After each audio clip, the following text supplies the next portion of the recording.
During the election, a lot of people were framing it as you have to vote for Joe Biden to save democracy.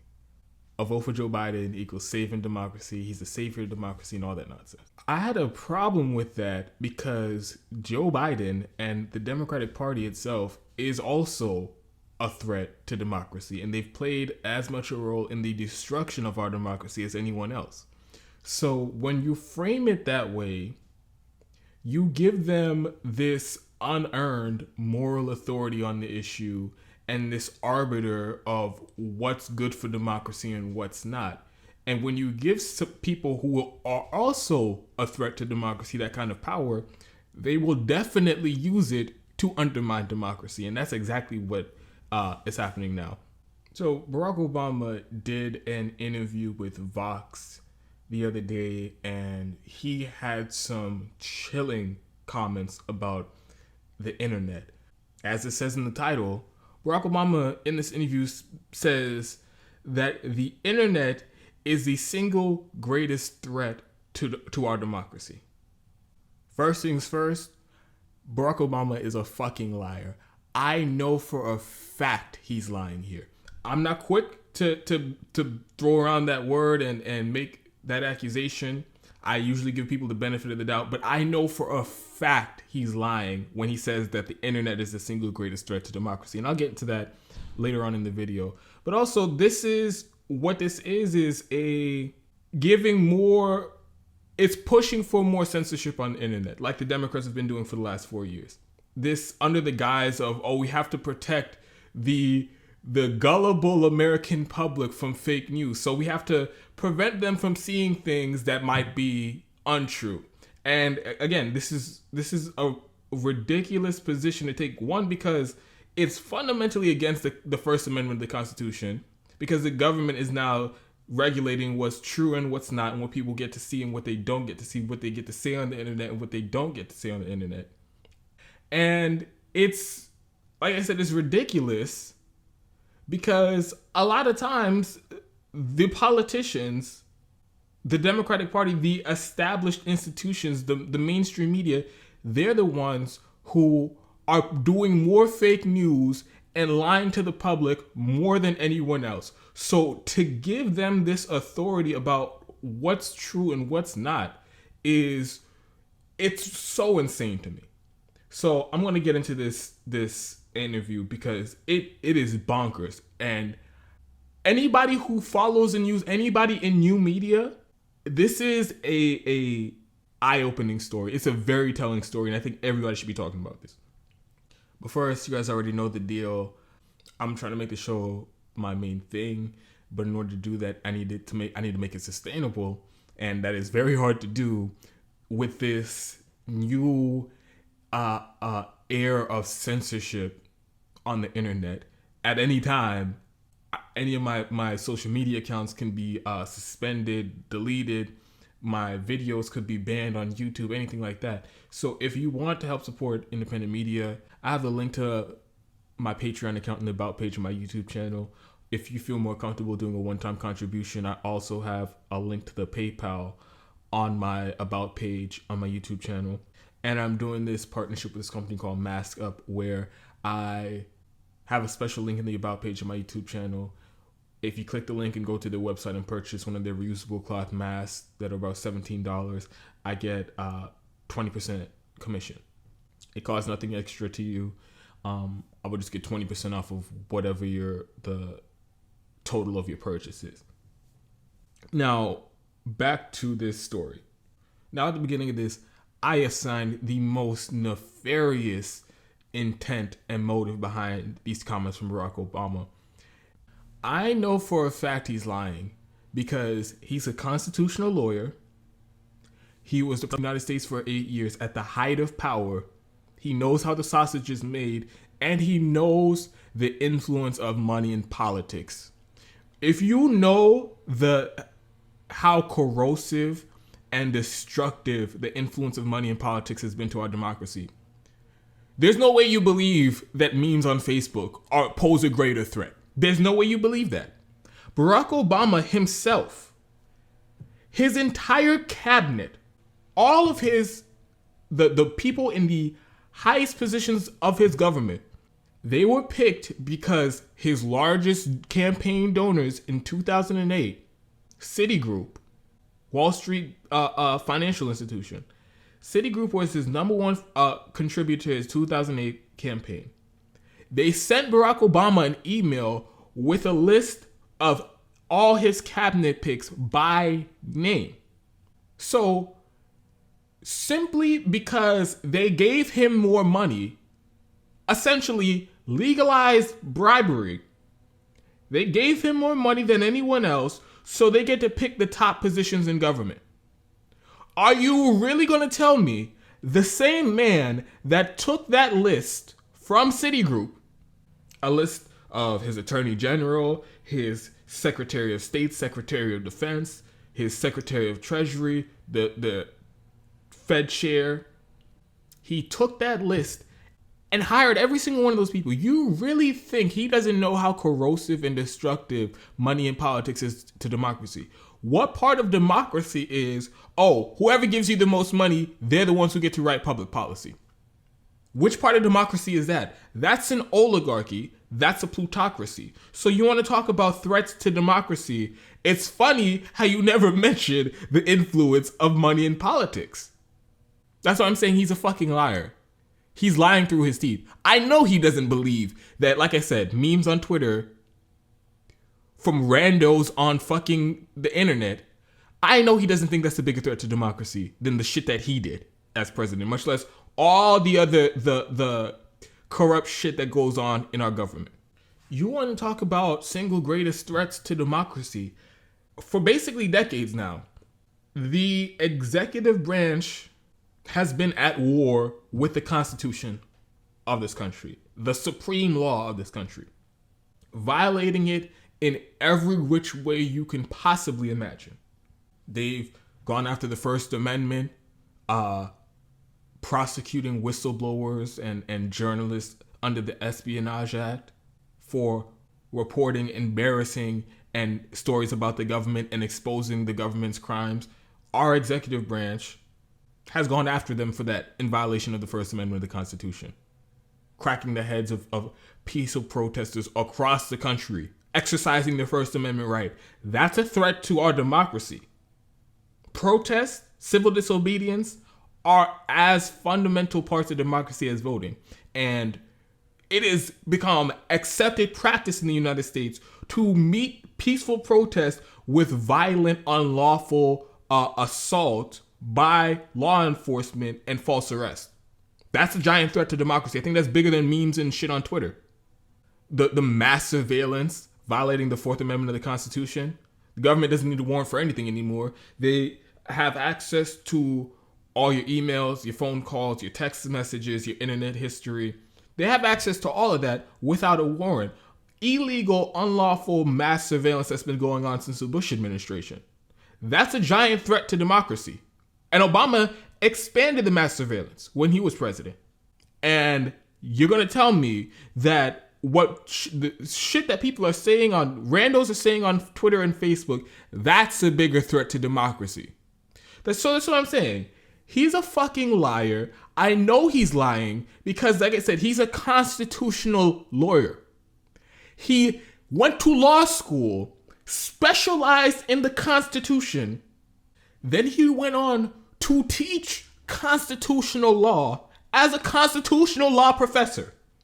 And then we all see these unrelenting assaults on the Constitution to the point where the Constitution isn't even a thing anymore. The government disregards it on a regular basis. They act like it doesn't exist.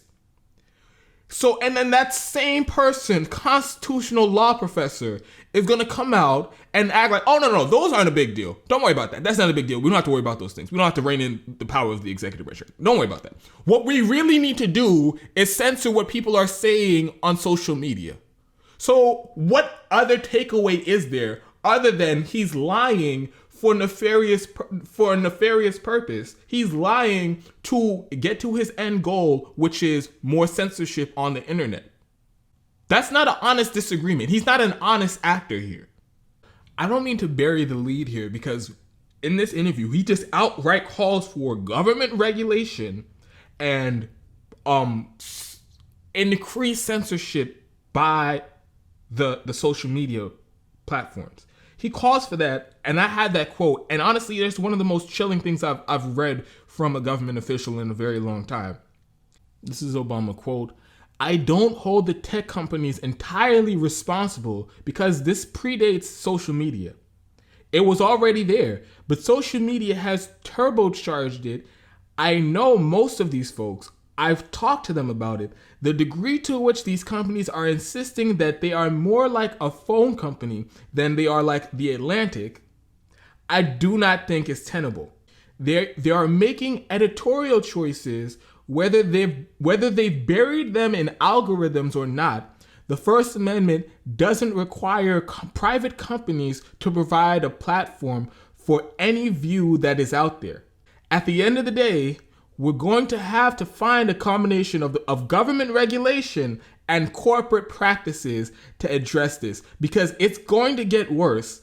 If you can perpetrate crazy lies and conspiracy theories just with text, imagine what you can do when you make it look like you or me saying anything on video. We're pretty close to that now. So the first point I want to address is something that I actually half agree with Obama on, which is that these social media companies, they are hiding behind this protection that they have, which is like they say that they're the phone company. They're not regulating speech. They're not curating what's going on in their website. Therefore they can't be liable for the shit that's on their website. If there's anything illegal on their website, they can't be liable for it because it's not their job to, like I said, to curate it and to decide what gets published and what doesn't get published. That's the position that a lot of these social media takes, like I said, to protect themselves from liability and lawsuits. But like Obama mentions there, the reality is they do make editorial decisions. They do decide what they will allow on their platform and what they won't allow on their platform. And they do it like he says right there, and it's very telling. They do it in the algorithms, what they choose to promote, what they choose to hide, and sometimes they go as far as to just straight out block it, delete it, or suspend somebody's account if they don't like what they're saying. So I do think he's right that they're trying to play both sides here. Oh no, we're not censoring anything, so we can't be responsible for any lawsuits, but at the same time, you are actually doing editorial decisions. That's true.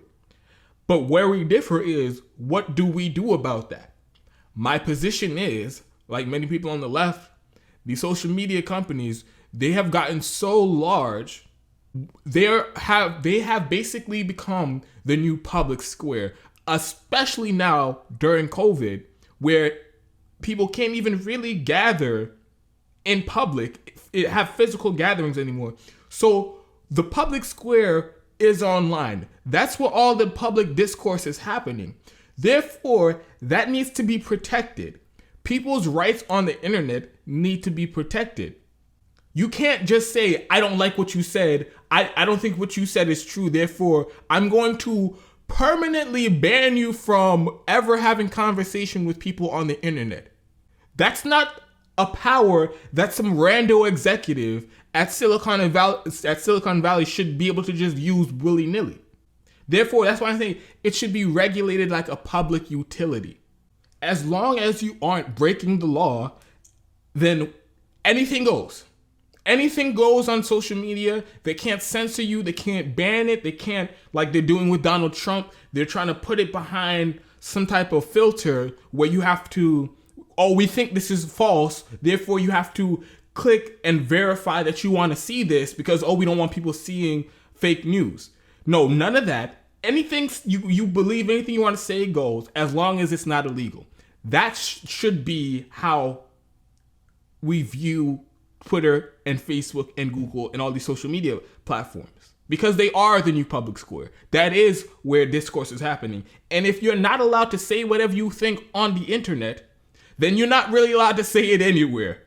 But Barack Obama has the exact opposite takeaway. His takeaway is, oh, you're already censoring some shit, so let's censor everything. Everything and anything that we don't like or we think is false, you need to ban it from your platform. And I cannot overstate how dangerous of a precedent that this is. Because you don't even have to extrapolate to what the logical conclusion of this will be. In practice, if this is executed, that means somebody, randos at Twitter, who don't know everything in the world. They aren't the arbiters of what's true and what's not. They don't have a monopoly. They don't have a lock on what's true and what's not. But still, Barack Obama is willing to give these people the power to regulate and censor people and to delete and suspend accounts if they post what Twitter executives consider to be false information. We already know how they use their censorship already. It's to go after people who they don't agree with, to go after people who violate the norms, to go after people who are anti-establishment. So and this is them, like I said, they're trying to play the fence here. This is them trying to play the fence, and the effects have already been disastrous and are already having wide-reaching effects on discourse and on the internet. So what Barack Obama is saying is pedal to the metal. Let's accelerate this. Let's give them even more power. And what they're going to do is anybody who disagrees with politicians, anybody who calls bullshit on what politicians say, anybody who exposes the government, those are going to be the first people who get classified as spreading fake news. Because, hey, let's take the Iraq War, for example. This is a good example people like to use. Let's say we're living in the Iraq War, the run-up to the Iraq War. Twitter exists, and Barack Obama is now the fucking czar of what's true and what's not on the internet. Barack Obama, all of the politicians in this country, and the mainstream media will be repeating the lies of the Bush administration, saying, hey, we have to go into Iraq because they have weapons of mass destruction. That's a lie. We have to go into Iraq because they attacked us on 9/11. That's a lie.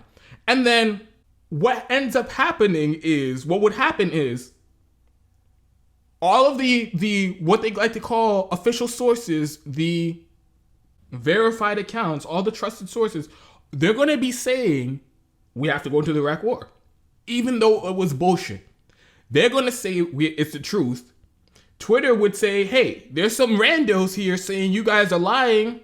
You guys are, and we're going into the war. We're going to start an illegal war to steal natural resources.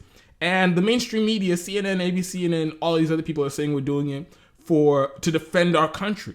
So somebody has to be telling a lie there. Somebody has to be, quote, spreading fake news.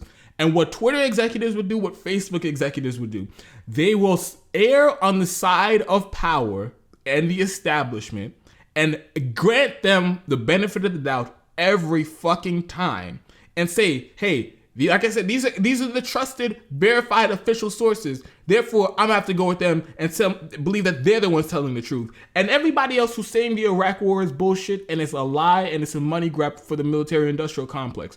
All those people are fake news, and we're going to suspend their accounts and we're going to delete their accounts. That's exactly how that shit would play out if these people pushing for more social media censorship got their way.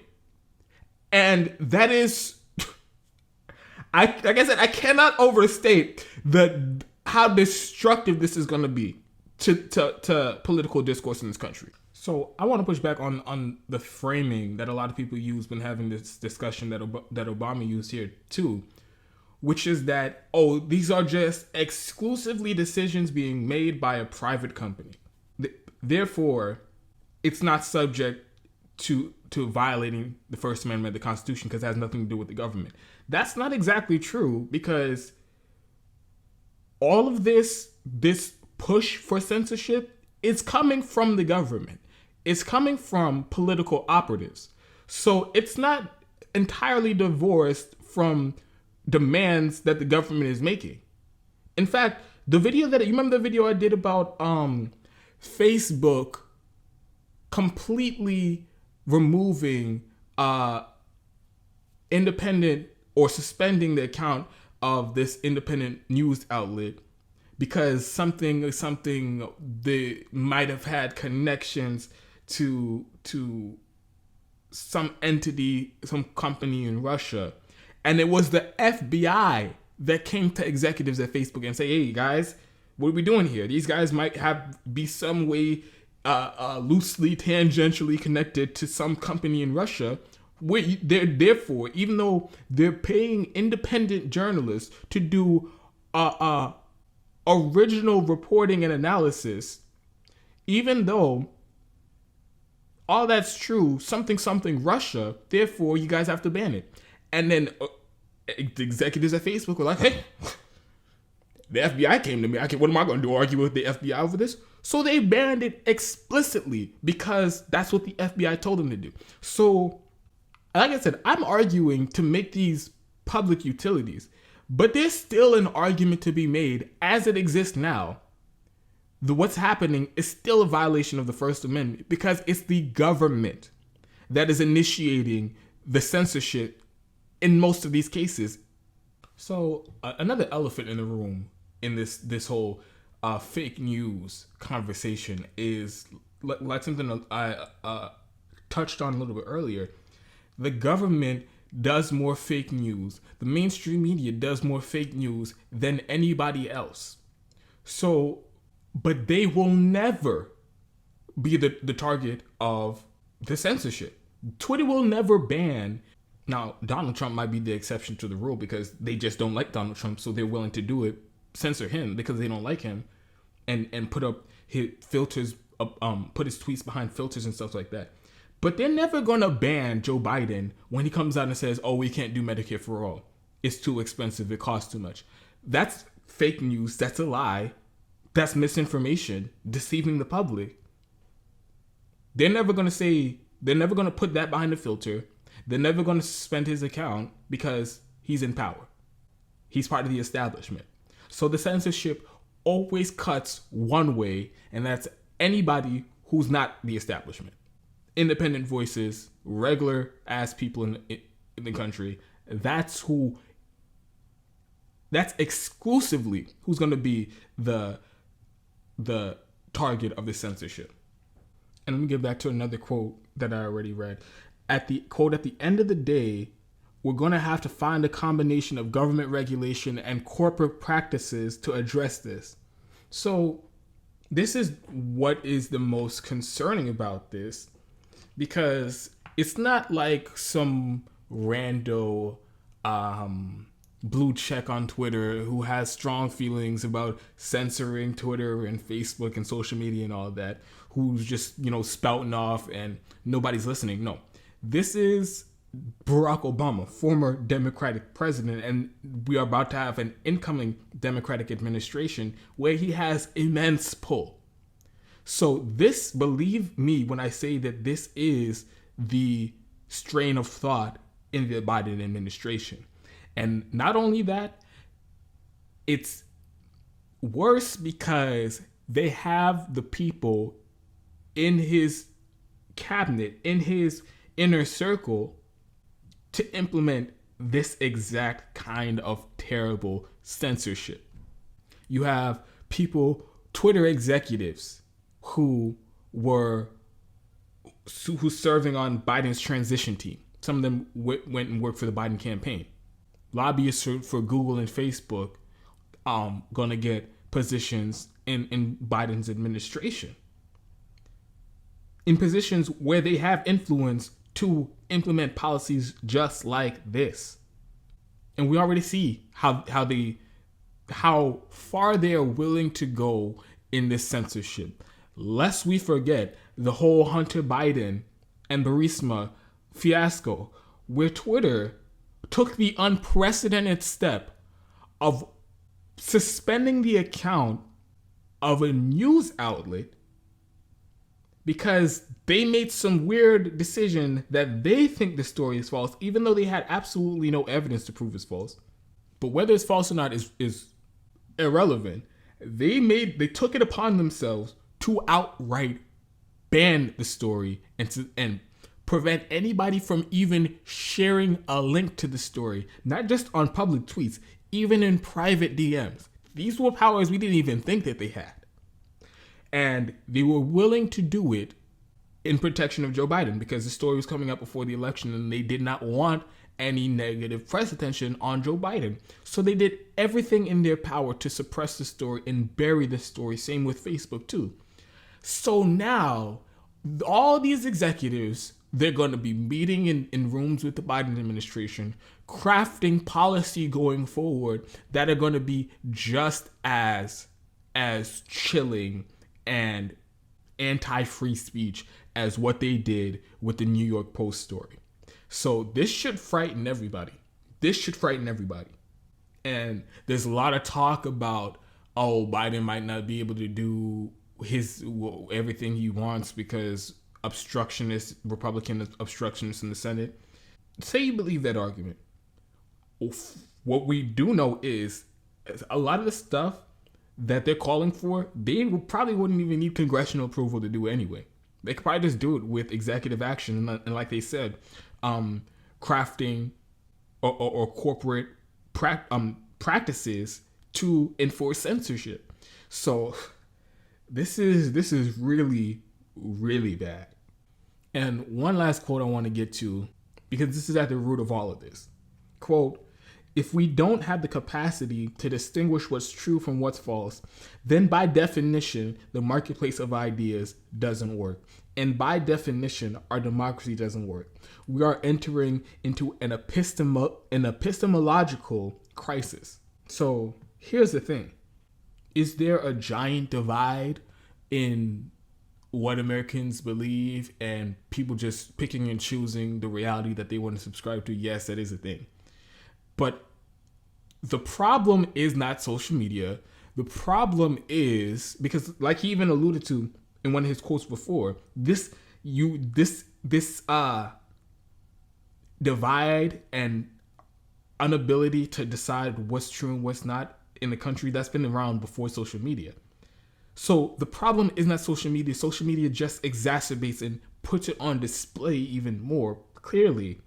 The problem is the failed, corrupt media institutions and the failed and corrupt education institution and education system that does a shit job of informing the public and does a shit job of teaching critical thinking skills so that people can decide for themselves based off of reliable information what they believe is true and what isn't true. So the answer to that isn't, oh, let's go censor what we think is false on social media. What that is going to be is a disaster that is going to solidify this dystopian state, police state that we live in, where nobody is allowed to question the government. Nobody is allowed to think outside of the mainstream, outside of the Overton window, and any thoughts outside of that is considered dangerous and fringe, and we need to squash it. That's what Obama is pushing. That is what it's going to lead to. It isn't going to solve all our problems and magically, oh, would you look at that? Everybody is now such informed citizens because of this unprecedented crackdown and censorship that we're seeing on the internet. So, I mean, this was a horrific interview. And the interviewer, this person at Vox, oh, he should be fucking ashamed of himself. Because as you have somebody in such an immense position of power and authority and it has a role in crafting these very same policies, telling you we're going to crack down on free speech as a journalist, instead of pushing back, instead of being like, whoa, instead of making any of the points that I made in this video, he's just egging Obama on like, yeah, man, we have to crack down on this fake news. It's getting out of hand. It's real crazy, bro. Trust me, you don't have to convince me. I'm already on your side. Like, this was pathetic. Oh my God, he should be ashamed of himself.